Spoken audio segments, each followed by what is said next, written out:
noite, meus amigos. Estamos aqui de volta. Vamos começar aqui com uma notícia impressionante que eu recebi aqui da minha amiga Graça Salgueiro. Mandou a notícia do El País, jornal argentino, dando conta de que os cartéis das Farc já praticamente dominaram o sul do continente latino-americano. Eu vou ler aqui alguns pedaços e depois vamos comentar. A infiltração no território argentino, segundo Ramiro Anzit Guerreiro, que assessorou vários governos em contra-terrorismo e segurança, foi facilitada pelas células políticas da Farc. As relações estratégicas que as Farc estabeleceram com as organizações de esquerda em outros países serviram de veículo para infiltrar neles os membros dos seus cartéis, assegura Anzit Guerreiro. A sua hipótese está confirmada por um documento confidencial que o Serviço Privado de Informação Argentina, CEPRIM, concedeu a El País. Segundo o informe recebido da Agência de Inteligência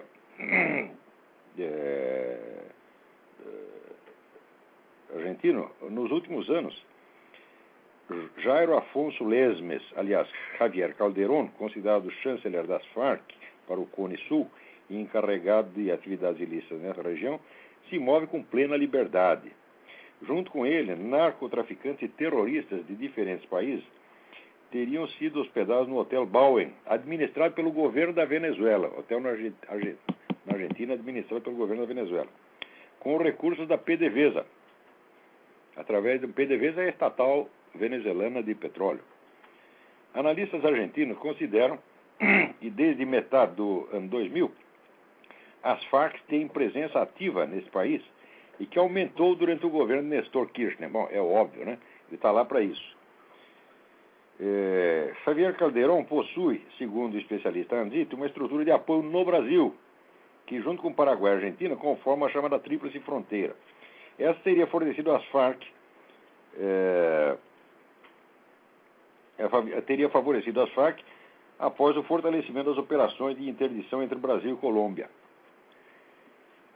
Informes do Departamento de Estado americano indicam que as máfias brasileiras estão negociando com o grupo guerrilheiro através de suas bases no Paraguai. As autoridades identificaram que a droga sai desde o sul da Colômbia em pequenos aviões para pistas clandestinas do Paraguai. Depois vai para o Brasil, de onde abastece o mercado local e segue para os Estados Unidos, a Europa, o Japão e a África. Dessa rota, segundo o governo do Paraguai, está encarregado um guerrilheiro das Farc conhecido como Hermes, o qual, ademais, teria assessorado os responsáveis pelo sequestro e posterior assassinato de Cecília Cubas, filha do ex-presidente Raul Cubas. Na atualidade, sabe-se que Hermes reside no Brasil. Atenção, o cara reside no Brasil sob a proteção do governo petista, que tem com as Farc as relações mais íntimas possíveis no quadro do Foro de São Paulo, e todo mundo está deixando isso acontecer. Enquanto isso, o pessoal está preocupado que o deputado desviou dinheirinho, tá certo?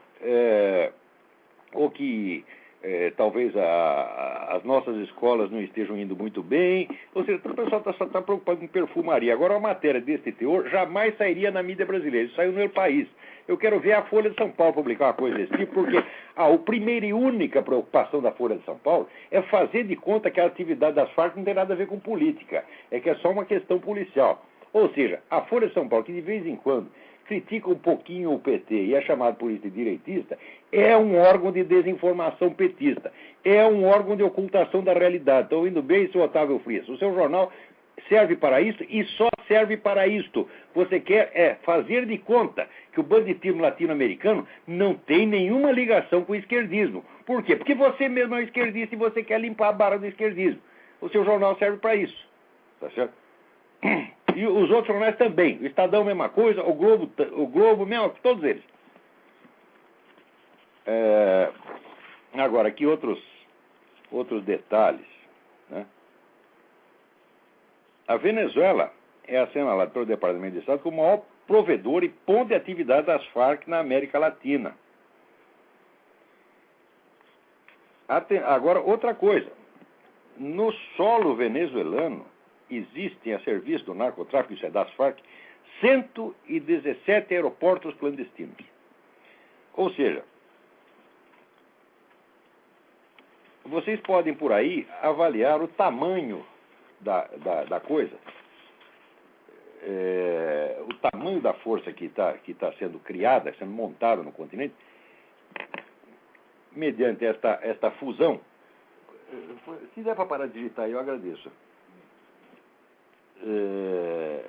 Mediante esta fusão de terrorismo e narcotráfico, terrorismo, narcotráfico e partidos de esquerda, todos eles fundidos no coração do Foro de São Paulo, tá certo?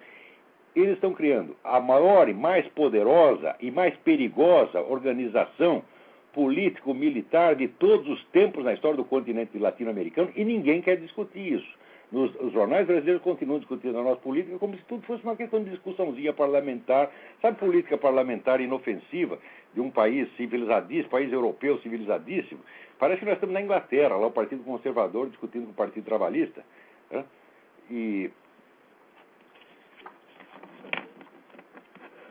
Então, os jornais ficam dando esta aparência de normalidade, enquanto isso está acontecendo diante dos nossos olhos. Olha, eu vou dizer uma coisa para vocês. A classe jornalística brasileira, donos de jornais, são todos criminosos, são todos cúmplices desse esquema. Estão escondendo e protegendo esse esquema há muitos anos. Uns porque trabalham para ele, outros porque são vendidos, outros porque são covardes, tá certo? E outros, finalmente, porque são ignorantes. Infelizmente, eu acho que os ignorantes são a minoria. Eu acho que a maioria dos jornalistas e dos donos de jornais sabe perfeitamente de tudo isso. Agora, e a nossa direita? A nossa direita, quando reúne direitistas liberais, conservadores, etc., sobre o que eles conversam? Eles conversam sobre empresa privada, sobre as lindezas do capitalismo, tá certo? Sobre como é que diz? Enxugamento do Estado. Nunca falam dessas coisas. Ou seja, são cúmplices também. Tá certo? Todos vocês, ditos liberais, vocês são uns capados, castrados, covardes, cagões. É isso que vocês são. Tá certo? Vocês são traidores da sua própria causa. Tá certo? Vocês são traidores do Brasil. Vocês estão ajudando a entregar isto. Entregar o Brasil e o continente latino-americano para os comunistas. Por quê?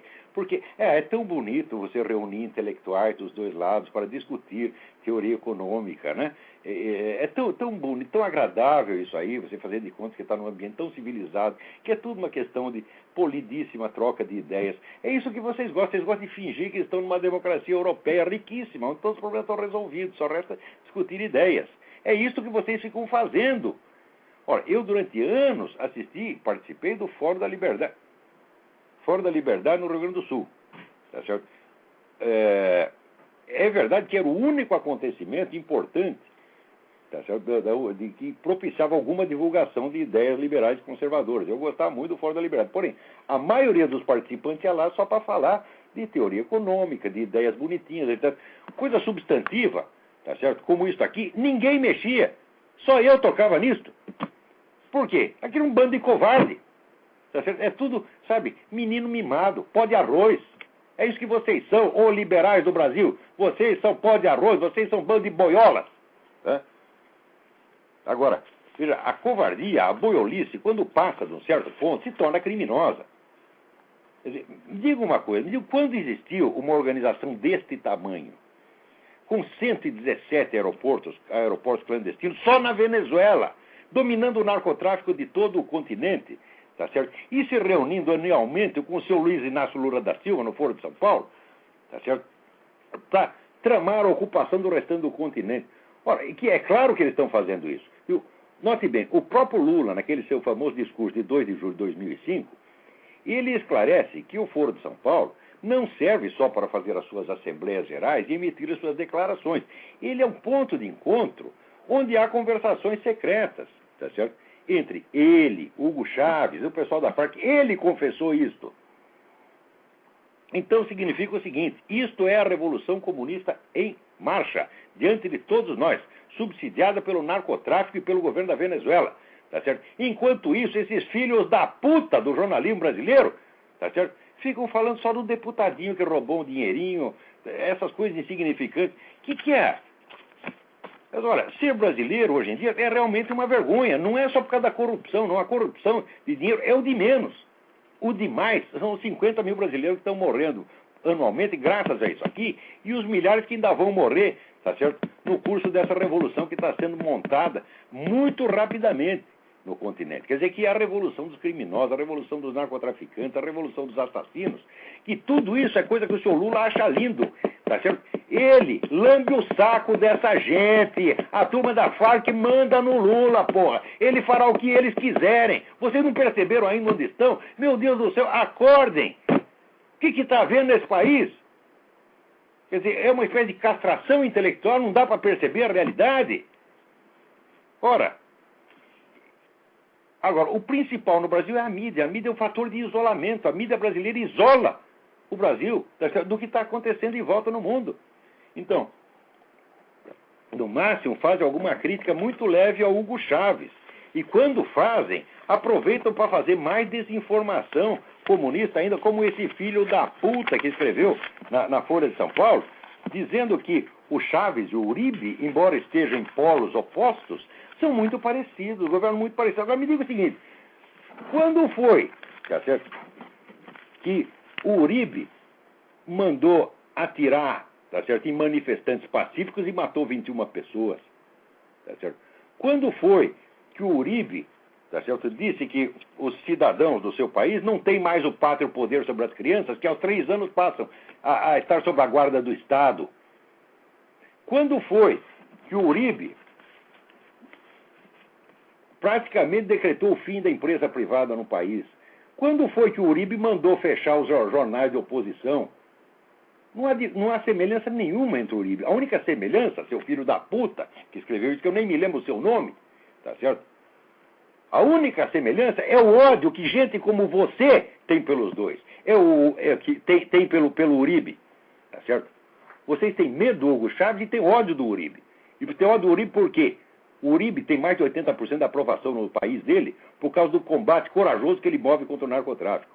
Odeiam tanto o sujeito que, para queimar a reputação dele, até forjaram uma fotografia em que ele estaria dando a mão para um dos famosos paramilitares, que já nem existem mais, já estão totalmente desativados, os famosos paramilitares de direito. O próprio Uribe mandou desativar os caras, né? Então forjaram uma fotografia que está passando o Uribe aqui, tem o paramilitar lá, e colaram uma mãozinha, né? Cumprimentando o sujeito. E está na cara que aquela mão é grudada, aquela mão não é do Uribe, está totalmente desproporcional e fora de perspectiva. Fizeram isso, espalharam para o mundo inteiro para dizer, olha, tá vendo, ele tem ligação com os paramilitares. Quando o Uribe esteve aqui, o Ted Kennedy, esse canalha Ted Kennedy, se retirou do Congresso em protesto contra a presença de um amigo dos paramilitares. Ou seja, está havendo um processo de desinformação brutal, tá certo? Coerente, muito bem arquitetado, tá certo? E vocês, brasileiros, estão caindo. Por quê? Porque vocês acreditam nos jornais brasileiros. Ora, os jornais brasileiros, como a própria esquerda diz, é um pequeno grupo, tá certo, de empresas. E quem manda nelas, manda na opinião pública brasileira.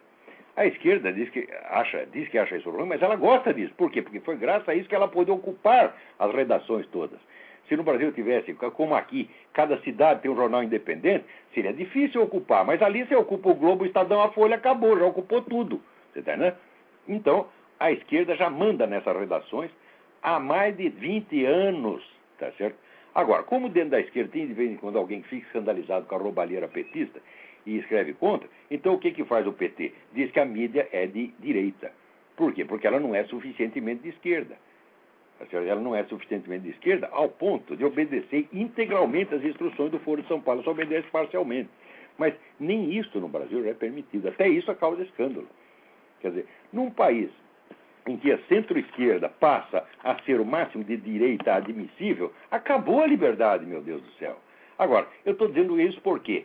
Porque eu sou, como disse esse canalha desse Quartinho de Moraes, um ideólogo de extrema-direita. Ideólogo de extrema-direita é a puta que eu pariu, rapaz. Porque ideólogo é o seguinte, não pode haver um ideólogo fora de um movimento organizado. Ideólogo solitário é uma contradição de termos, meu filho. Ideólogo é o porta-voz de um partido, de uma organização, como você, que trabalha para esses assassinos do PC chinês a sua vida inteira. Você está aí no PC do B, que é o partido chinês, você sabe perfeitamente disso. É o partido maoísta. Você está entendendo? Então, ideólogo é você. Eu sou um filósofo, eu sou um intelectual, eu sou um estudioso, na verdade, eu sei o que é investigação acadêmica, o que é trabalho intelectual acadêmico. Vocês da Universidade Brasileira não sabem, não. Tá certo? Então, Eu estou dizendo isso porque eu estudei e porque eu tenho provas de tudo isso. Eu não estou dizendo que estou a serviço de algum partido, que eu quero que a burguesia brasileira enfie o dinheiro dela no cu. Você está entendendo? Toda ela tem um maior desprezo por toda ela, todos esses banqueiros, industriais, todo um bando de canalhas. Tá certo? Canalhas que são puxa-saco do PT. São oportunistas, eles realizam aquilo que Lenin dizia. Lenin dizia, você dá uma gorjetinha para a burguesia, ela te entrega todo o poder. A burguesia brasileira está confirmando isso. Agora, você acha que eu trabalho para essa gente? Ora, vamos à merda, todos eles.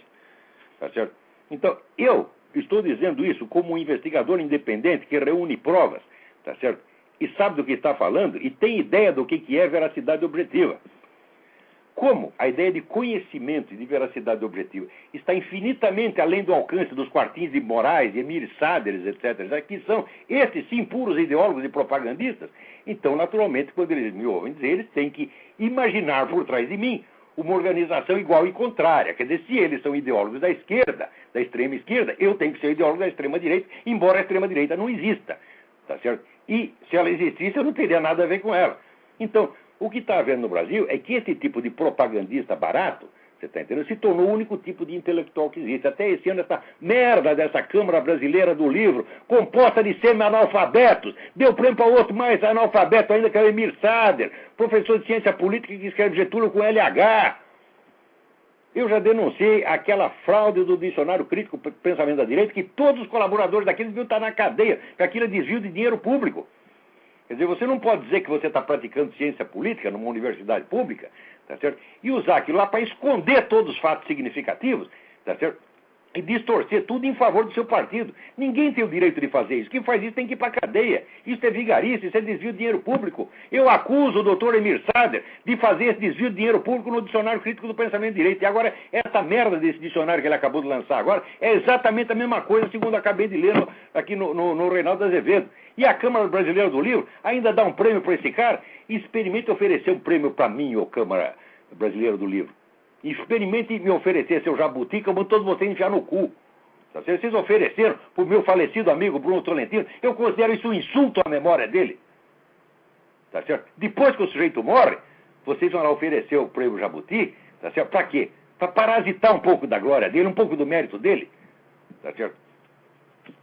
Vocês não têm qualificação para julgar o trabalho literário de ninguém. Tá certo? Vocês são todos picaretas. Agora, enquanto a gente fala isso, está aqui.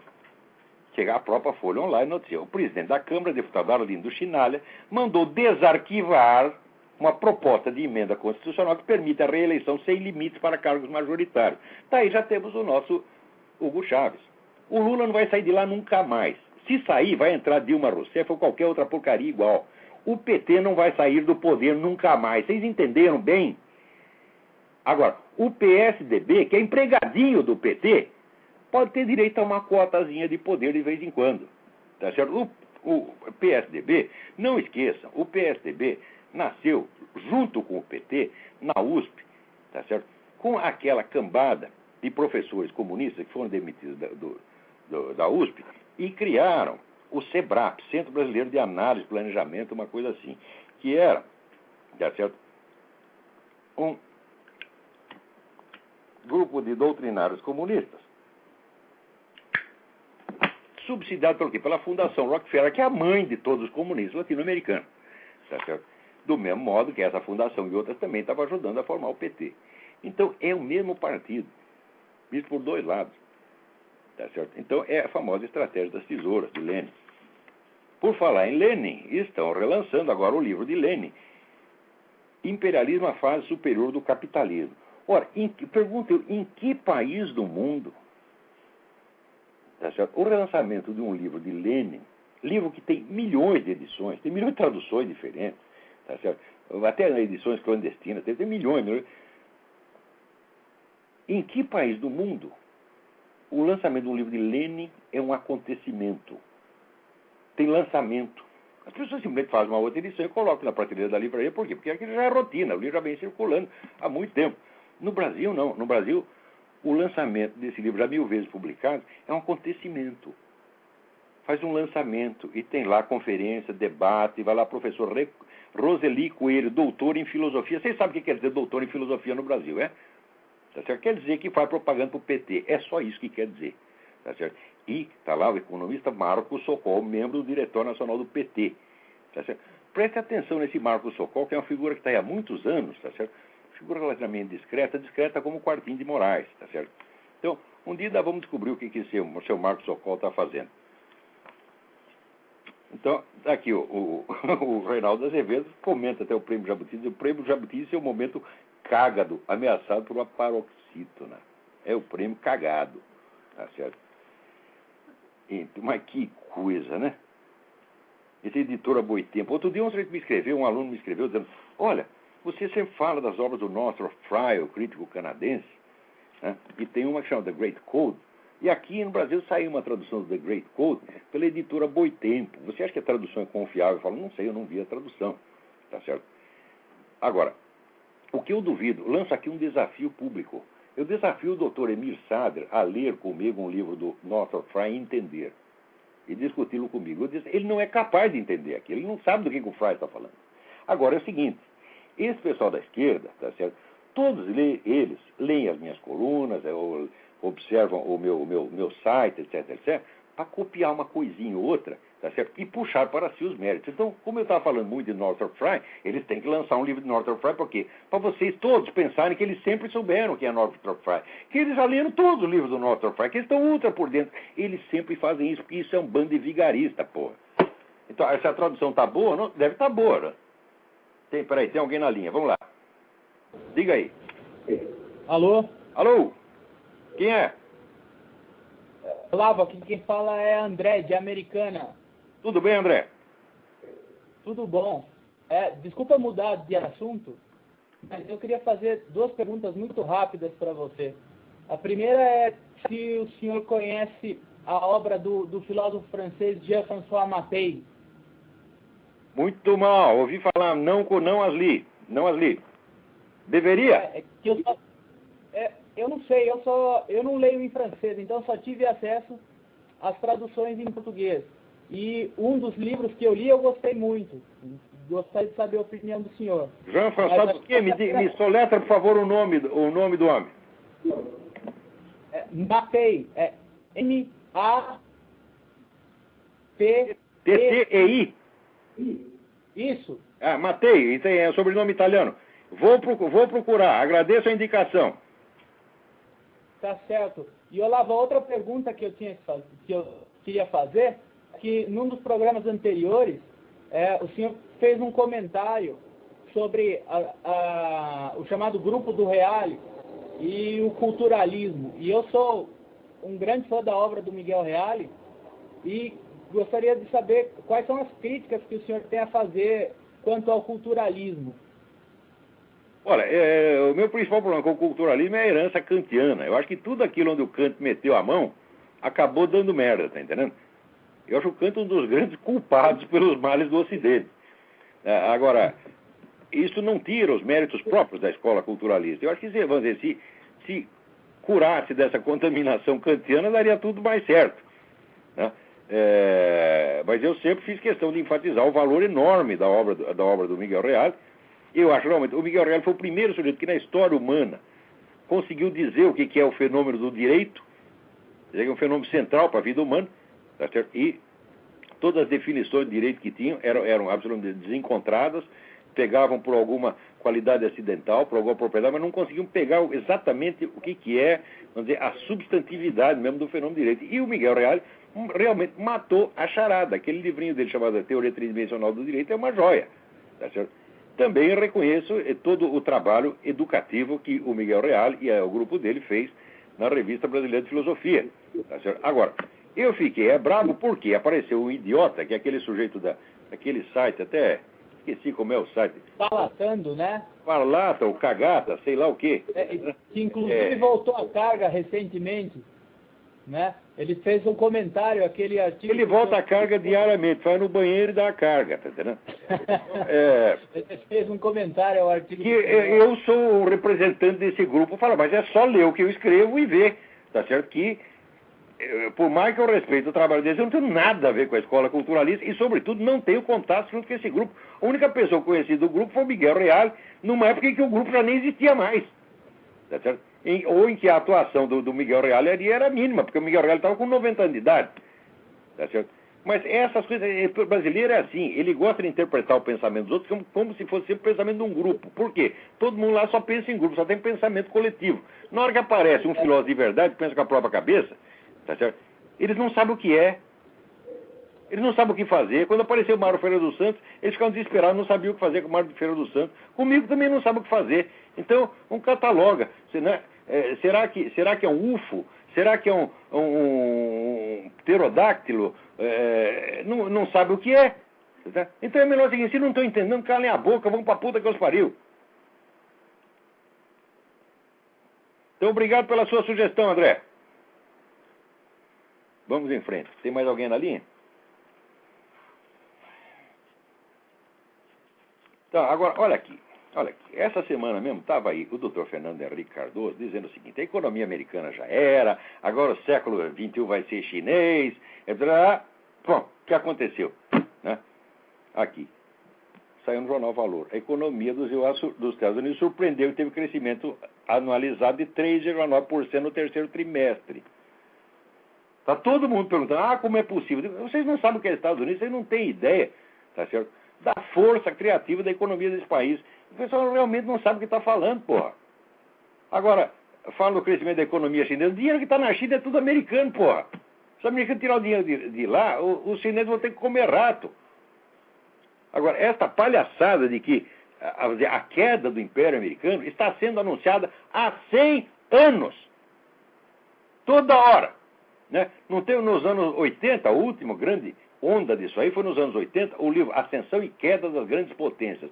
Tudo quanto é empresário que eu via, apareceu aquele livro no sovaco para mostrar a cultura, dizendo, olha aqui, isso aqui é o futuro. E a previsão dele é a seguinte: a economia americana na década de 90 ia cair e a economia soviética ia se tornar, né, a dominadora do mundo. 3 anos depois acabou a União Soviética. E esse Paul Kennedy, em vez de enfiar a cabeça da privada para descarga, ainda continua cagando regra. E as pessoas, todas que tinham acreditado no Paul Kennedy, no dia seguinte faziam de conta que não era nada. Quer dizer, isso é tudo uma palhaçada. Você acha que para derrubar uma coisa como a economia americana é assim fácil?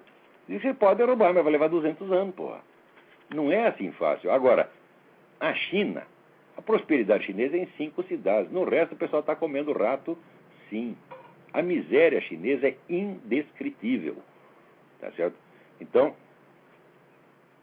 eles não têm a menor condição de alimentar o seu próprio povo. Agora fica arrotando grandeza para fora. E ainda tem gente que acredita, mas não é que acredita, nós tem muita gente no Brasil que está ganhando dinheiro de empresa estatal chinesa para dizer essas coisas. Tem alguém na linha, vamos lá, quem é? O professor, boa noite. Boa noite, quem é? É Marcelo, seu conterrâneo aqui do senhor de Campinas. Marcelo, tudo bem? Tudo jóia. 2 coisinhas. Uma, o senhor falou de pensamento coletivo, e isso é uma dúvida que eu estou para ligar para o senhor já faz umas 2 semanas, mas antes disso, eu queria comentar um post no blog do Zé Dirceu, e também dando crédito para o Reinaldo Azevedo, que ele já comentou, eu dei uma passada no blog dele, ele já comentou sobre isso. Ele vai ter um congresso nos dias 13 e 14 de dezembro, no Parlamento Latino-Americano em São Paulo, dos perseguidos políticos pela ditadura militar. Aí tem 4 seminários, ele coloca aqui como debate, que eu achei... Cheio de dinheiro para fazer essas coisas. Agora, por que não faz um congresso dos perseguidos políticos pela ditadura cubana? Porque estão todos mortos. São 100 mil, já estão todos mortos. E os outros estão aqui exilados em Miami, porra. Graças a essa gente, graças a esses filhos da puta que se fazem de coitadinho, ficam gastando dinheiro do governo brasileiro e também de empresa privada brasileira para fazer autopropaganda e comer mais dinheiro público em indenização. É uma pouca vergonha. O tema de um dos debates é os militares e a impunidade, a herança deixada, que é exatamente o que o senhor falou no último. Impunidade é de vocês, seus filhos das putas, que deviam estar tudo na cadeia. Pelo que fizeram no passado e pelo que estão fazendo agora. Essa roubalheira de indenização tinha que investigar direito. Olha, note bem, daqueles casos que estão arrolados no Tortura Nunca Mais, eu não pude investigar todos. Mas aqueles que eu fui investigar eram absolutamente falsos. Tinha uma senhora lá que eles colocaram como vítima da ditadura, morreu vítima da ditadura. Eu conheço a senhora pessoalmente, sei que ela morreu de velha na Suécia. Ela não foi morta pela ditadura. Esse Quartinho de Moraes fala dos que foram indiciados com ele pela morte do capitão Chandler, diz, a maioria morreu nos porões da ditadura. Quando você vai ver, nenhum morreu no porão da ditadura, todos morreram fora. Todos morreram em liberdade. Ou combatendo a ditadura, ou morreram de velho, ou estão vivos ainda. Agora, esse pessoal, assim, o que eles proxenetam, os mortos deles, até os vivos eles proxenetam, fazendo de conta que estão mortos, assim, é uma coisa de uma baixeza, porque é o seguinte, os mortos deles, um morto deles, arranca lágrimas por 40 anos. Não só deles, como de todos os jornais, a Folha de São Paulo, Estadão, Globo, todos eles. Agora, morto do outro lado não interessa. Tá certo? A família do sargento Mário Cosel Filho foi explodido por uma bomba, não sobrou pedaço para você ver. Tá certo? A família, durante 30 anos, pediu uma indenização, daí ofereceram lá no fim, ofereceram assim, um salário mínimo por mês, que é para mandar o governo enfiar no cu.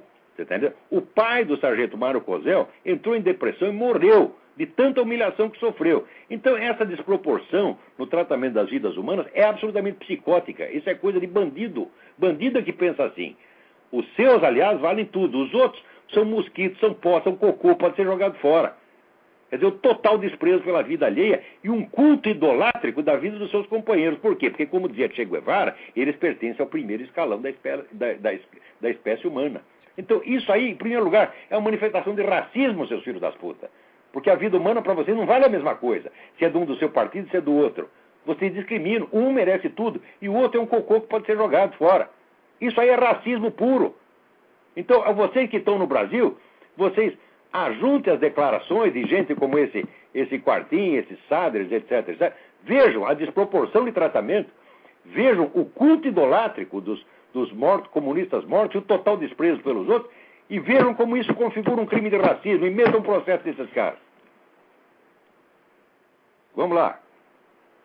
A outra pergunta é a seguinte: o senhor falou do pensamento coletivo deles, é uma questão que é presente também em algumas reflexões. Os esquerdistas tratam o povo como uma categoria de pensamento, então ele é um ente que pode ser referido, ele não é um grupo de indivíduos, né? Ele tem total desprezo pelo povo brasileiro, porque por todas as pesquisas você vê que o povo brasileiro pensa tudo o contrário disso. O povo brasileiro é contra o desarmamento, exatamente, é contra o aborto, é contra esse movimento gaysista, é contra tudo que eles adoram, é contra invadir fazendas e queimá-las, tudo que a esquerda gosta, o povo odeia. Então, mas a opinião do povo não quer dizer nada, porque, veja, aquele filho da puta do George Lucas, que é o filósofo húngaro comunista, ele inventou a ideia o que ele chama consciência possível do proletariado. Quer dizer, o partido, ele representa a consciência possível, a consciência que o proletariado não tem ainda, mas terá dentro de 100 anos. Tá certo? Então, embora o povo pense o contrário de nós pensamos aquilo que o povo deveria pensar e que ele vai pensar daqui a 100 anos. Então, automaticamente nós somos representantes do povo para fazer o contrário do que ele quer e dizer que é aquilo que ele quer. Entendeu? Entendi, professor. Ok, muito obrigado, professor. Obrigado eu pela sua participação. Agora veja aqui, o Reinaldo Azevedo dá a notícia aqui de que, né, a cúpula da Igreja Católica, né, vem lá aqueles Odilo Scherer, aquela cambada toda, tá entendendo?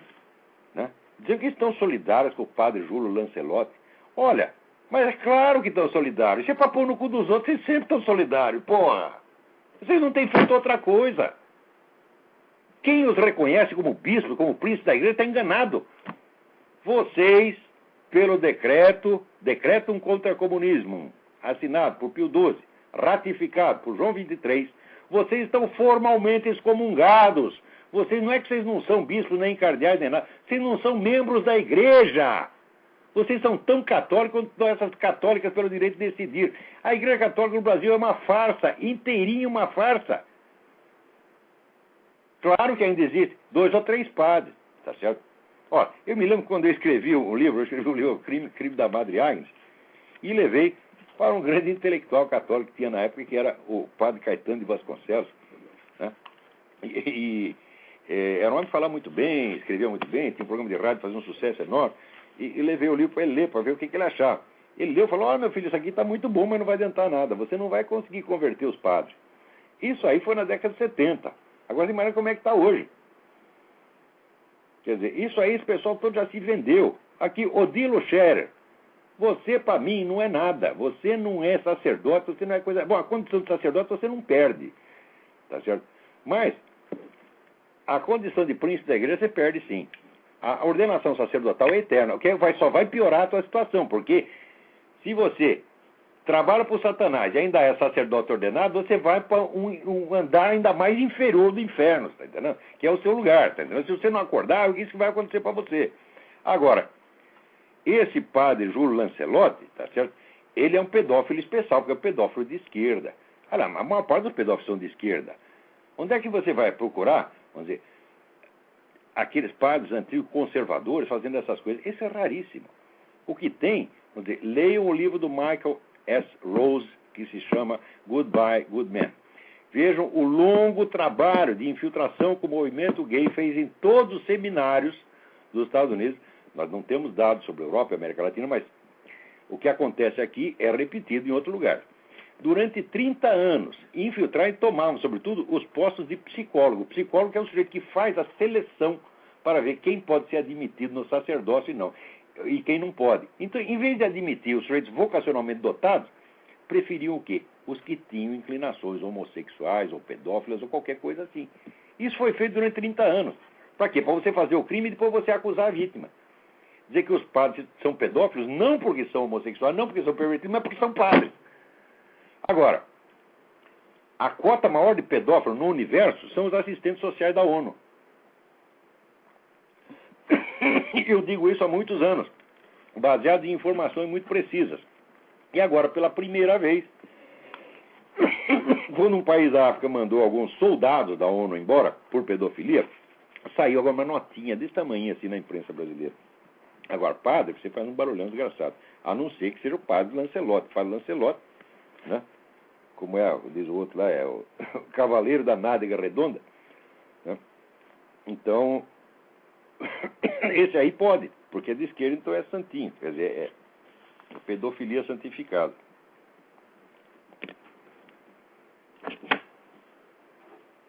Uma água aqui. Tem alguém na linha aí?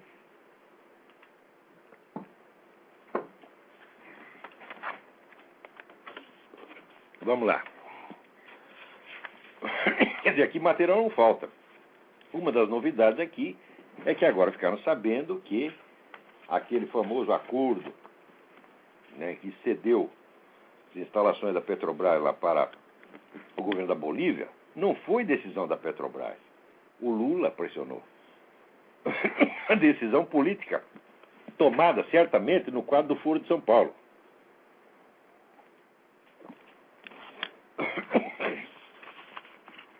E foi forçada, foi impingida ali sobre a Petrobras.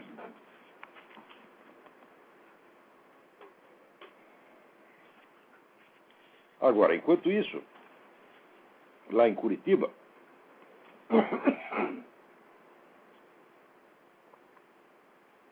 falar demais, ficar bravo e gritar dá nisso.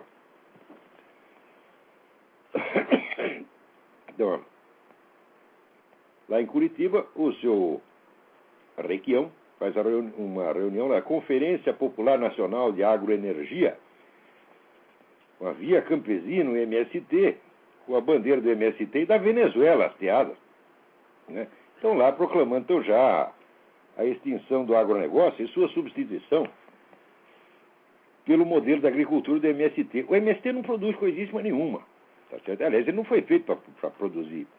Ele foi feito para destruir a agricultura brasileira.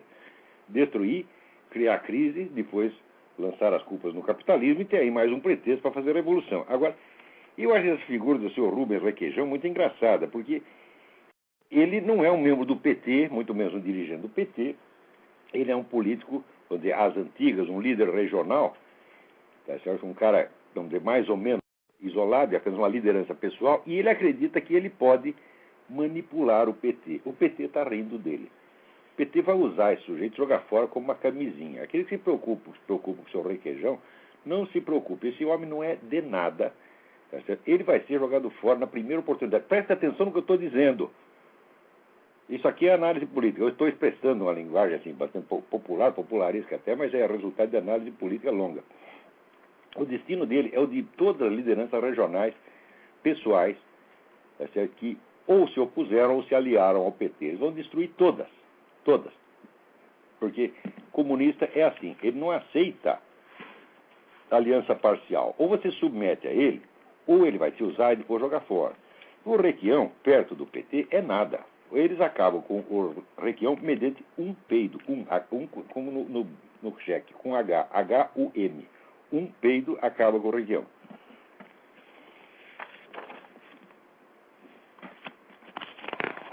Vamos lá. Tem tanta coisa aqui que a gente fica bobo, sabe? Agora, está a nova sessão aqui do grupo de trabalho do Foro de São Paulo, que está preparando o 14º encontro a realizar-se em Montevidéu, Uruguai.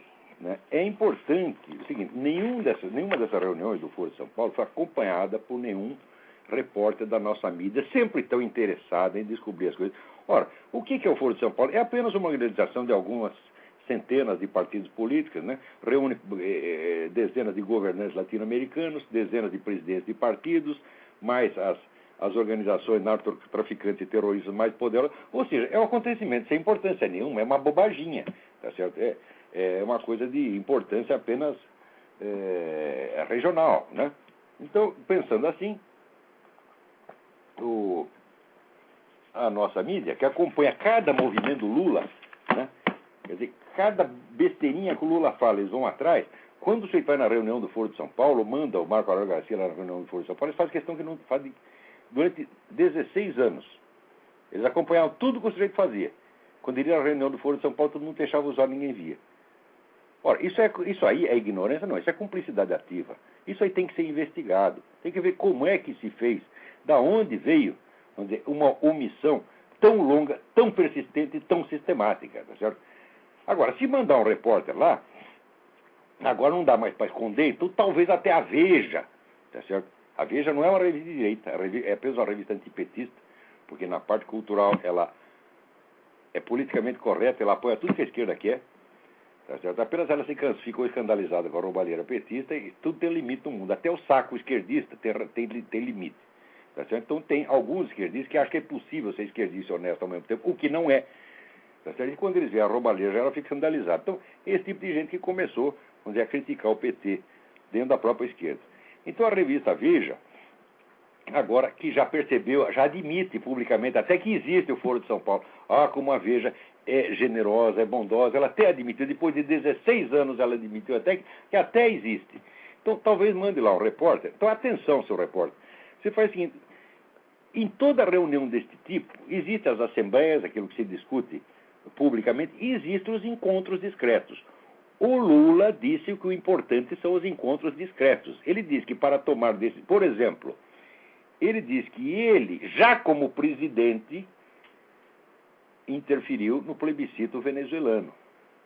E que isso foi combinado entre ele e Hugo Chávez, eu vou repetir mais ou menos a palavra como eu me lembro, usando a estrutura do Foro de São Paulo para que eles pudessem conversar sem que as pessoas percebessem. Então, o Foro de São Paulo não é só o que está nas declarações. O que está nas declarações, nas atas, já é mais do que suficiente para aprovar uma articulação geral de narcotráfico, terrorismo e política de esquerda. Mas não dá tudo. O tudo são essas conversas. O uso da estrutura como uma carapaça protetiva para conspirações desse tipo. Porque um presidente da República interferir no plebiscito do outro país, sem contar nada para o seu Congresso, para a sua opinião pública, isso aí é conspiração. Isso aí é crime de traição. E isso é mais do que suficiente para tirar o Lula de lá a pontapés. Então, vamos lá.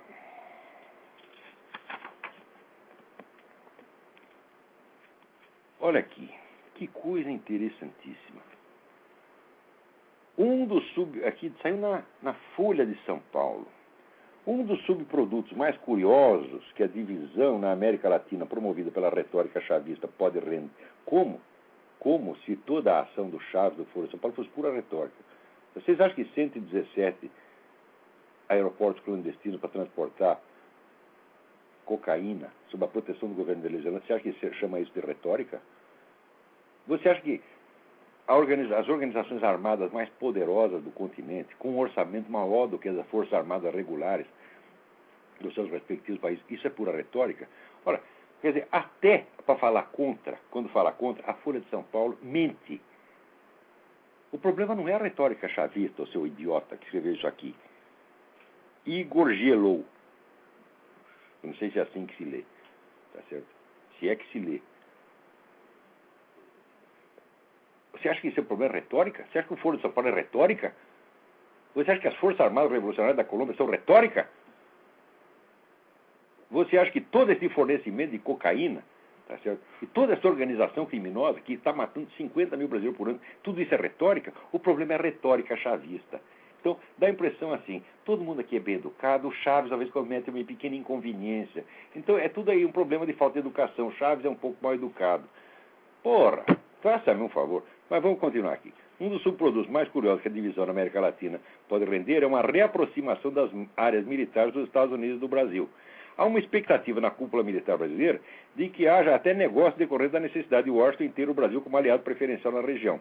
Eles estão acenando para o governo americano, dizendo, olha, você quer nosso apoio, precisa dar um dinheirinho para nós.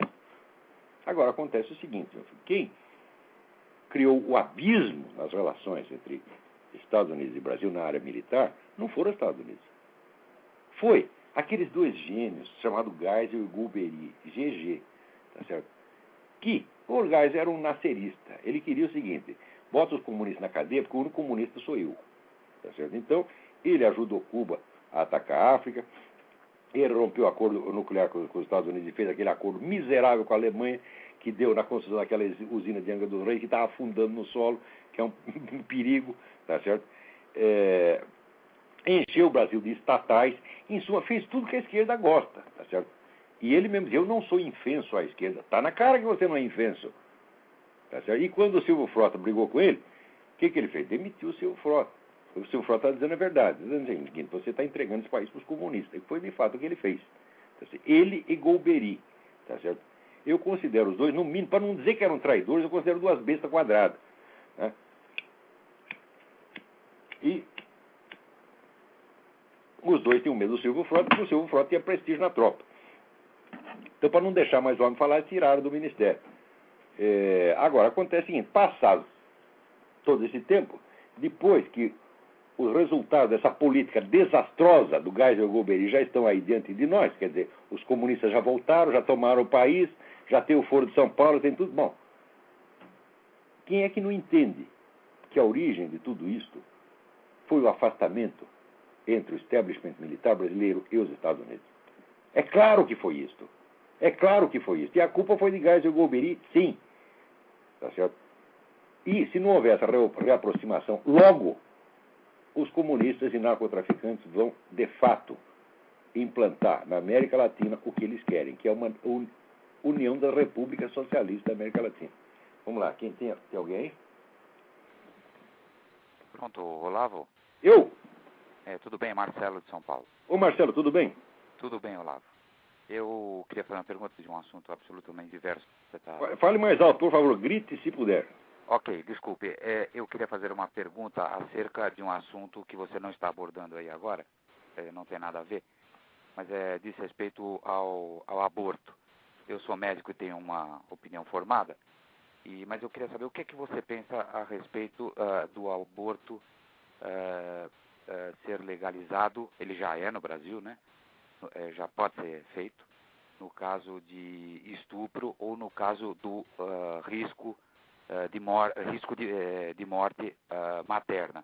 Queria saber a sua opinião. Embora eu tenha uma opinião, muita gente tem a sua, mas eu queria saber a sua. Mas é simples, a opinião é simples. Você assiste aquele filme Grito Silencioso que mostra o que é um aborto, o que é materialmente um aborto, você vai ver que o aborto é um homicídio.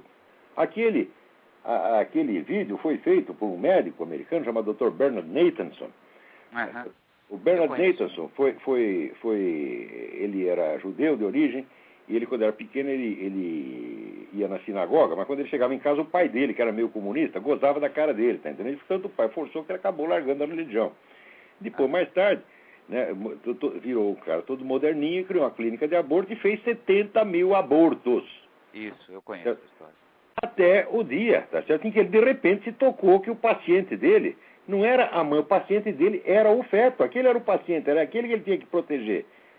E daí ele percebeu o que estava fazendo, ele deu uma conferência que eu tenho aqui até a cópia, em que ele se apresenta à plateia dizendo: eu sou um genocida. Esse disse a verdade, você está entendendo? Uhum. Hoje ele voltou a ser um homem religioso, eu não sei se voltou para o judaísmo, se entrou para uma igreja evangélica, eu não sei o que fez, mas eu sei que hoje crê em Deus, ele mostra arrependimento dos seus crimes, e ele não é só arrependimento da boca para fora, ele está lutando, tá certo, para que outros não venham cometer o mesmo crime. Quem não percebe que o aborto é um assassinato é uma pessoa insensível, tem vamos dizer, um órgão perceptivo a menos. É uma coisa que ele não vai poder provar para ela. Quer dizer, um sujeito que, preste bem atenção, um sujeito que não consegue sentir o seu próximo como um ser humano, não adianta você dar uma prova antropométrica para ele de que o outro é humano. Tá certo? Se você pega, por exemplo, o Adolf Eichmann, tá certo, que fica jogando o judeu lá para a câmara de gás, o judeu para ele era uma coisa, não era um ser humano. Não adiantava você dar uma prova antropométrica dizendo: olha, mas ele tem a mesma estrutura física que você, etc, etc. Isso não ia infundir no Eichmann a percepção da humanidade do outro. E os abortistas a mesma coisa. São todos sociopatas. A pessoa, o sujeito quer matar um bebê só para ele poder continuar trepando, comendo as mulheres ou dando, tá certo? Sem ter responsabilidade. Quer dizer, por causa do seu prazer, você tem que matar as pessoas. Mas que trepada mais cara essa sua, hein? Não tem vergonha? Olha, eu não admito conversar com uma pessoa desta. Eu não acho que a questão de ser contra ou a favor do aborto é uma questão de opinião. Eu acho que é uma questão de humanidade ou desumanidade. Eu acho que é uma questão de percepção. Ou você tem o sentimento, mas o amor ao próximo, você percebe que aquela criaturinha pequena, indefesa, tá certo? Que ela é atacada, ela sente dor, ela chora, ela como que pede socorro. Você vê isso e você acha: não é um ser humano, não há vida humana ali. E vem entrar com conversa pseudocientífica. A pessoa que faz isso não é normal. A pessoa tem um órgão perceptivo a menos, como Adolf Eichmann tinha, e muita gente tem. São todos criminosos. Você vai discutir com um criminoso? Tantos são criminosos que quase toda a propaganda que eles fazem é sempre baseada na mentira. Eles mentem assim de uma maneira. Esse porra desse ministro temporão que diz: precisamos legalizar o aborto para impedir esse massacre de mulheres que estão sofrendo abortos ilegais e morrem aos milhares. Morrem aos milhares coisa nenhuma, morrem 7 ou 8 por ano, um acidente que pode acontecer em qualquer tipo de operação. Não há problema nenhum, não há risco nenhum. Não há nenhum risco de saúde pública. Agora, mais ainda, as entidades que financiam abortos ilegais são as mesmas que fazem campanha pela legalização do aborto. Quer dizer, é aquele negócio do Satanás mesmo. Ele induz você ao erro e depois te condena pelo erro. Uhum. Quer dizer, como é que eu vou discutir com gente assim? E essas católicas pelo direito de decidir, que são uma organização satanista, fazem ritos satânicos, e, no entanto, querem ser aceitas como organização católica. Existe mais, vamos dizer, falsidade mais cínica do que essa. Como se pode admitir conversar com essas pessoas? Uma pessoa dessa não pode entrar dentro da minha casa. Eu não aceito um sociopata desse dentro da minha casa. Não há diferença entre as pessoas, entre essas pessoas e o narcotraficante, é a mesma mentalidade. Agora, se as pessoas se tornam, vamos dizer, as pessoas normais, boas, se tornam incapazes de reconhecer um sociopata quando o enxergam, quando veem, então não se pode fazer mais nada, estão indefesas. Olavo, o falecido Dom Lucas Moreira Neves, que foi primaz do Brasil, ele publicou um pouco antes de morrer um artigo interessante no Estadão, na página 2, e ele fazia menção lá a várias pessoas, que ele dizia, pessoas que tiveram uma vida normal, santa, de acordo com as normas da sociedade, ou da igreja, o que importa, ou das igrejas, da sua religião, e que eram vítimas, que eram frutos de estupro, né? Mas é isso, do estupro? Pode nascer um gênio, pode nascer um santo. Isso, é isso que ele dizia, pode nascer um santo. Eu conheci santos vindos... Nós não sabemos quem vai nascer. Meu filho, eu tenho 8 filhos. Eu nunca soube quem ia nascer ali. Cada um é uma surpresa, não é diferente. Não fui eu que inventei eles. Você está entendendo? Ele não tem controle sobre quem vai nascer. Você não sabe quem vem. Bom, muito obrigado. Fico muito aliviado de saber que a sua opinião é essa, né? Eu também sou um defensor da vida humana e sou contra o aborto Não, essa coisa do aborto não dá. Aí não tem diálogo. Não tem diálogo. Abortista é criminoso. Abortista é mente criminosa. Sobretudo o pessoal da católica pelo direito de decidir. Já provei que essas aí vivem de charlatanismo, de mentira. Eles estão contra a igreja Propaganda católica. enganosa. Já provei também que o ministro faz a mesma coisa. Agora, no Brasil ninguém liga. No Brasil as pessoas já se tornaram indiferentes, que brasileiro se tornou dinheirista. Ele só liga quando tira o dinheiro dele. Agora, quando a ofensa não é ao seu dinheiro, mas é à vida humana, a dignidade da vida humana, é a liberdade ali, não tem importância, o pessoal não liga. Dá um dinheiro para eles, ficam quietos. Ok, olha, um grande abraço, Olavo, e parabéns pelo programa mais uma vez. Obrigado, obrigado. Tá. Então, olha aqui, olha, para não dizer que está tudo perdido, tem mais alguém aí na linha? Então, liga aí. Olavo, é Jorge, Belo Horizonte. Ô, Jorge, tudo bem? Tudo bom. Olavo, você estava mencionando aí, naquelas reuniões particulares que teve o Lula com o Chaves, que influenciaram no plebiscito. Isso. Houve lá. Você tem a fonte real disso aí? Que outro dia eu estava discutindo. Você faz o seguinte, você vai no meu site, procura o artigo que chama Lula, réu confesso. Nesse artigo, eu dou o link para o discurso do Lula, feito em 2 de julho de 2005, o qual está meio publicado, meio escondido no site do próprio governo. É um documento oficial. Leia aquilo com atenção.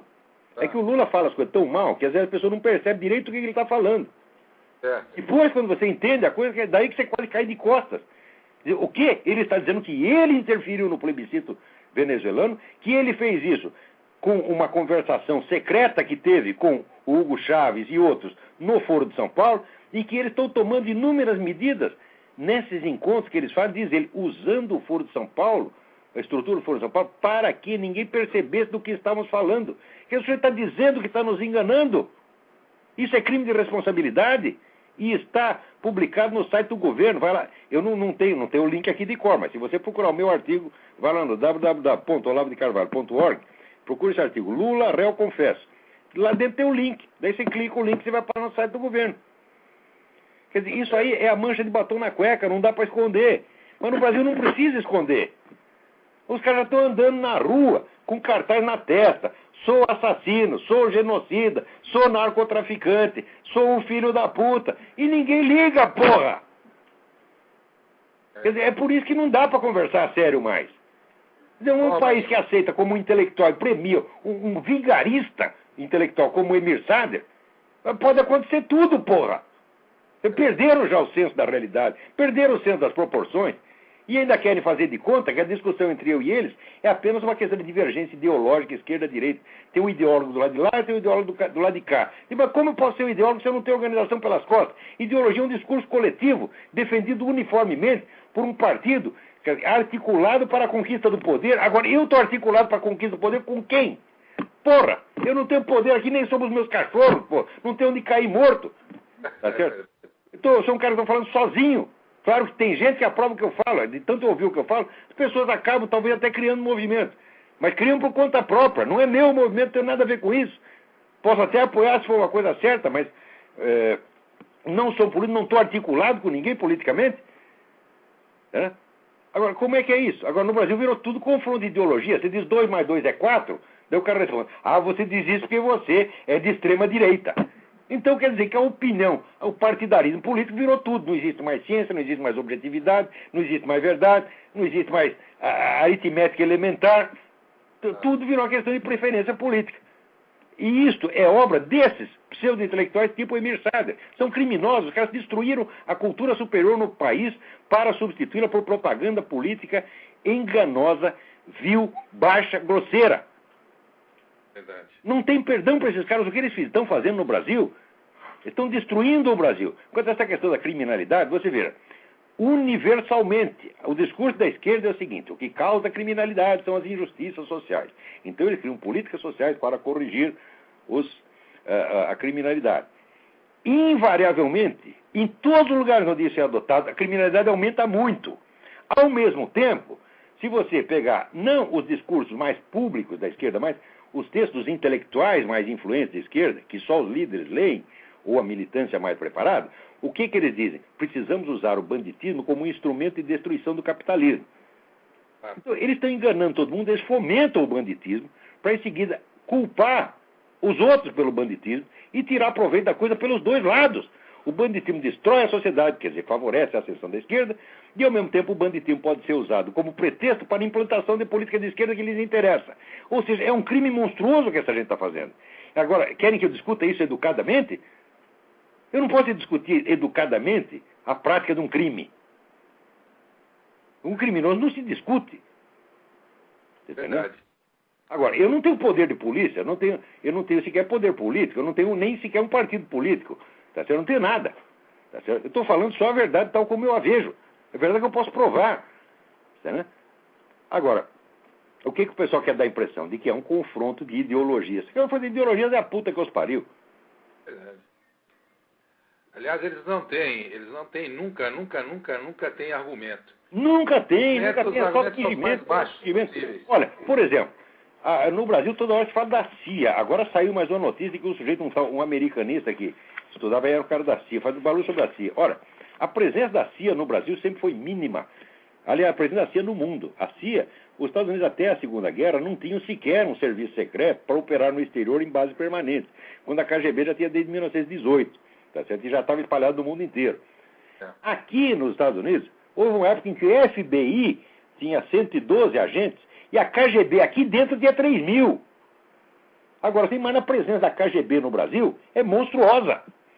A mídia brasileira está cheia de gente da KGB, sim, desinformante profissional da KGB. Verdade.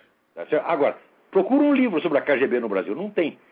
Nada. Então, quanto menos se fala, o silêncio, tá certo, em torno da KGB prova que ela está lá.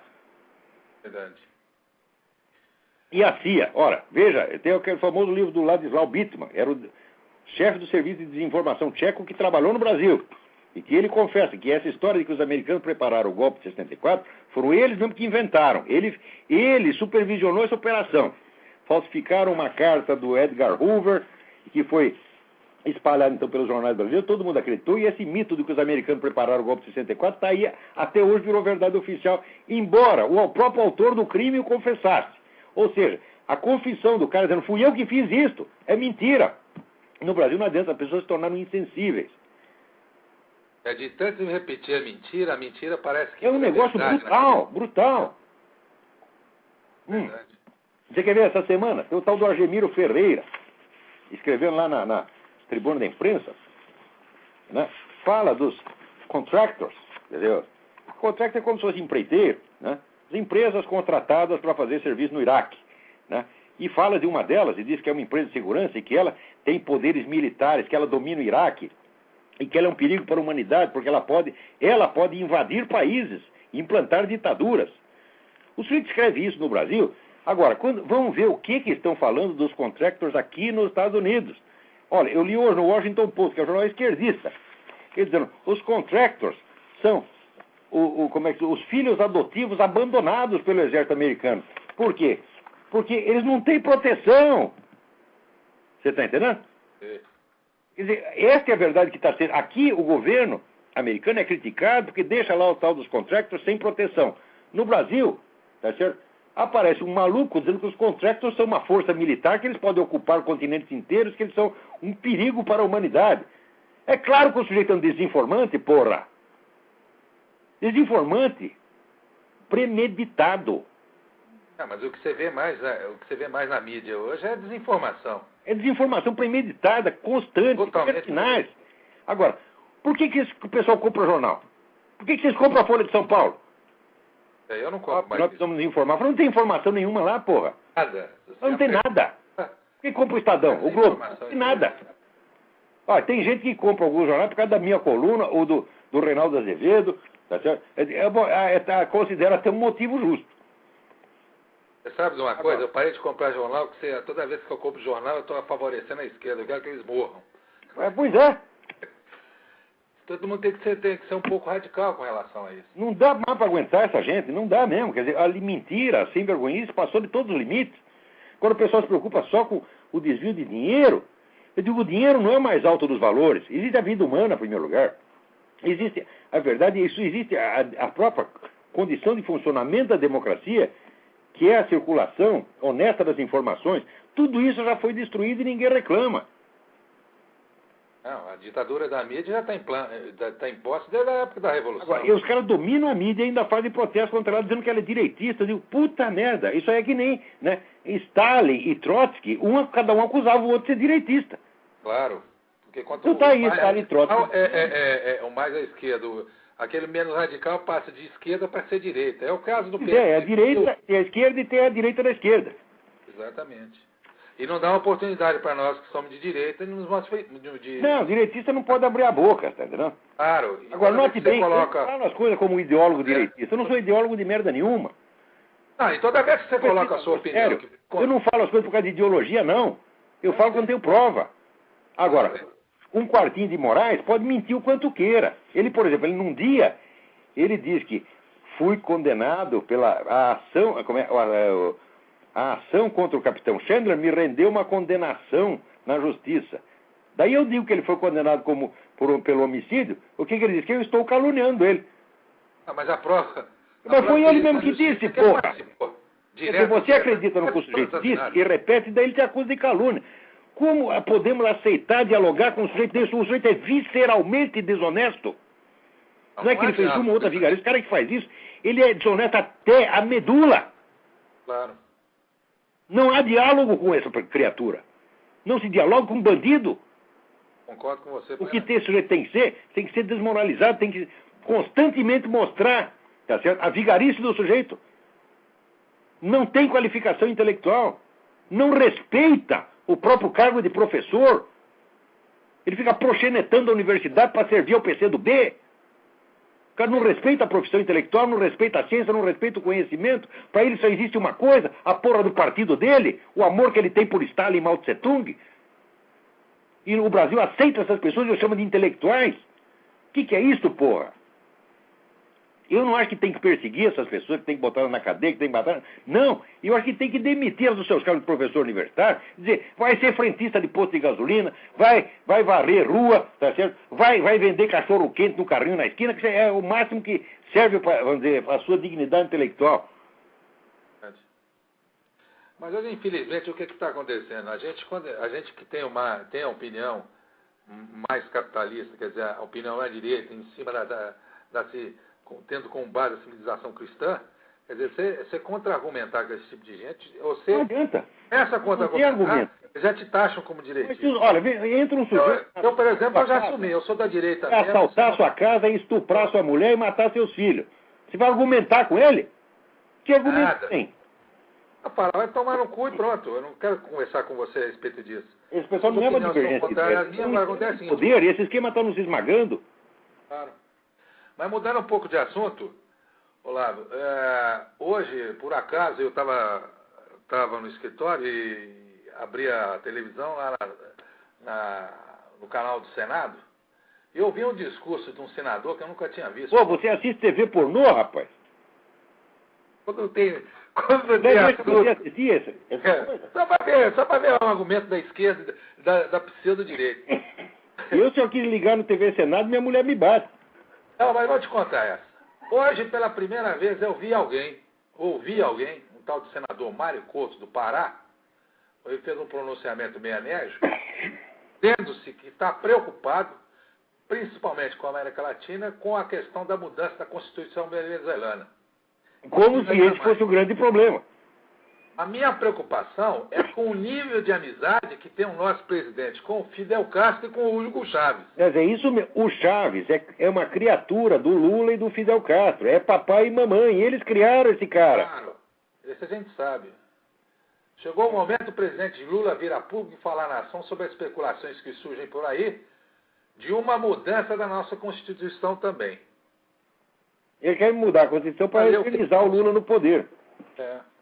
Agora, pela primeira vez, eu vejo alguém falar em Fidel Castro, e ele fala mais além. Que ele faz um voto, requer pelo artigo tal e tal, que seja feito um voto de repúdio ao Hugo Chávez, e que ele fala, vou dar entrada nesse requerimento e não tenho medo. Porque o Hugo Chávez força eles, faz a pressão em cima deles através de outros senadores e outros deputados com críticas. Mas você vê que nosso país já virou Mas no máximo fala alguma coisinha do Hugo Chávez, porque o Hugo Chávez está lá longe. Agora, e a Farc que está aí dentro? Claro. Dominando tudo, dominando narcotráfico, matando. Isso aí ninguém tem coragem de falar. Só aquele juiz, Odilon de Oliveira, que tem que viver escondido. Verdade. Ele não pode sair da sala dele, tem que dormir na sala dele, tem lá um edredom, porque os caras saem e levam tiro. Esse é o único sujeito decente que tem, mano. Esse é um cara que honra o Brasil, honra a magistratura. Né? Agora, a maioria não tem coragem para fazer isso, não. Então fica se fazendo de valente, fala um pouquinho de mal do Hugo Chávez, né? E vai para casa e sente que é herói. Agora estou terminando nosso tempo aqui. Já acabou? Já está acabando. Aqui já acabou. Eu só quero dar um aviso final. Falei mal pra caramba da Igreja Católica, mas lá dentro tem... Mas você falou a pura verdade. Só dá para dar um aviso aí. Dê uma olhada no site www.padrepauloricardo.org. Tá certo? Olha, se não fosse de um sacerdote da Igreja Católica, eu diria que o site é do caralho. Na verdade é mesmo. Não percam. Assistam. Vão lá, leiam. Esse homem é corajoso, é culto, tá certo? É um verdadeiro homem de Deus, é uma coisa que dá gosto a gente ver, tá? Verdade. Então, olha, acabou o nosso tempo aqui, então até a semana que vem. Muito obrigado a todos, especialmente a você, Márcio. Vou de paz para você aí.